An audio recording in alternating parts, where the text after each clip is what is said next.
Anchor Monika से सुने समाचार। मधुबनी जिले के बेनीपट्टी अनुमंडल क्षेत्र के हरलाखी प्रखंड गांव राजा शैलेश गाभर के प्रांगण में प्रखंड स्तरीय Bahujan Samaj SC ST OBC mandatory की बैठक हुई।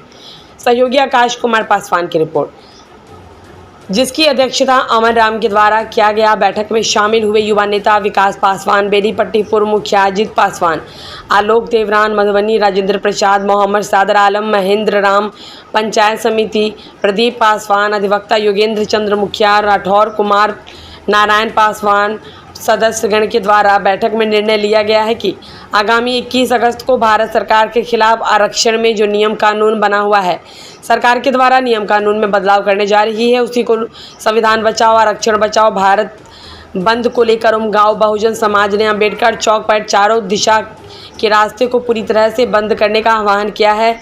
सभी कार्यकर्ताओं ने बताया है कि पुलिस, एम्बुलेंस, आपातकालीन सेवा किसी तरह से प्रभावित नहीं रहेगी। अन्य वाहन पूरी तरह से सड़क चक्का जाम किया जाएगा रहा है। और हम लोगों को जो 22.5% था रिजर्वेशन, 78वीं आज़ादी दिवस हम लोग बड़ा जोश खरोश के साथ मनाया, 78 वर्ष मनाया, परंतु 22.5% जो हमारी होनी चाहिए थी। यदि भारत सरकार सभी बड़ा षड्यंत्र हो रही है। इस देश में वन एजुकेशन वन कंट्री नहीं है, अर्थात एक शिक्षा प्रणाली एक देश नहीं है। आप देख रहे हो 1990 के बाद कोटा है, उसको बचाने के लिए इस पर जो है पूर्ण संघर्ष तो जरूरी है।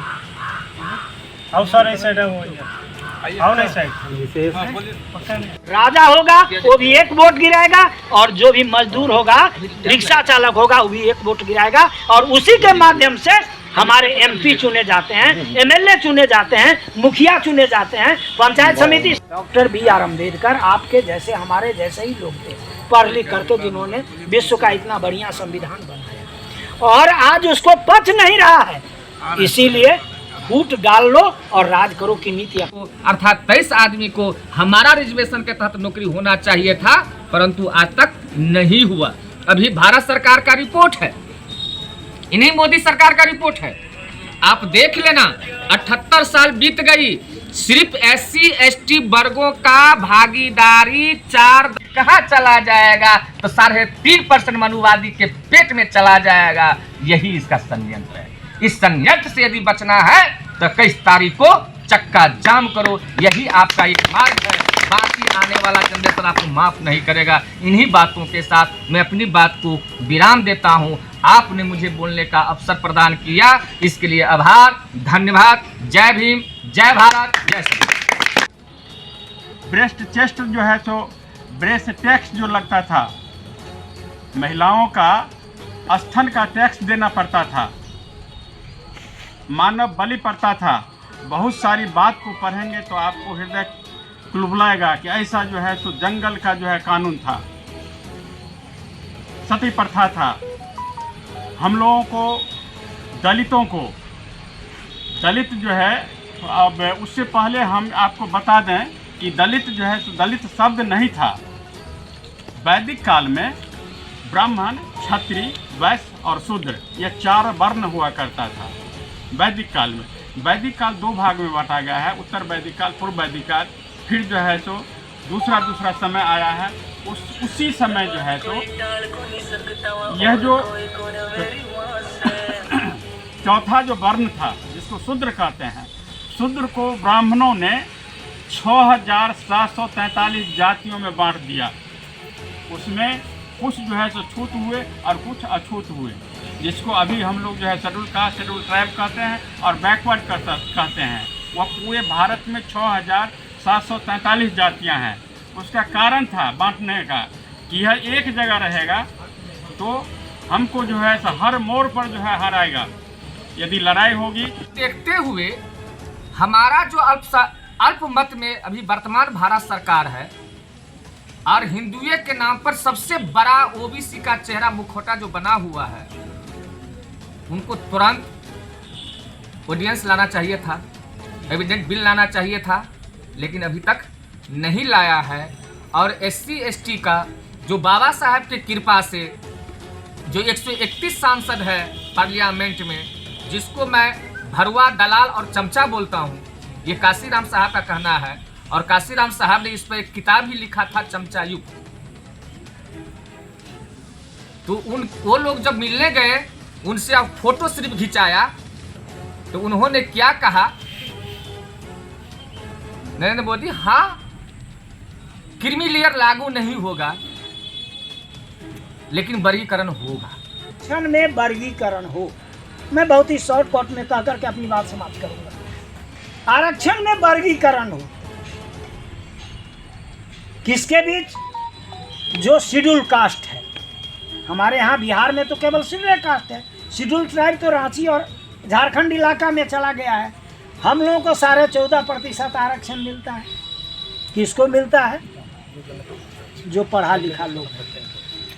आज पढ़ा लिखा लोग था, जोगेंद्र जी नौकरी में गए, रामजीवन जी पढ़े लिखे नौकरी में गए, आज अमर जी पढ़े लिखे तो डॉक्टरी कर रहे हैं, प्रदीप पासवान पढ़ लिख करके MA PhD किया, वकालत LLB किया, आज वकालत कर रहा है।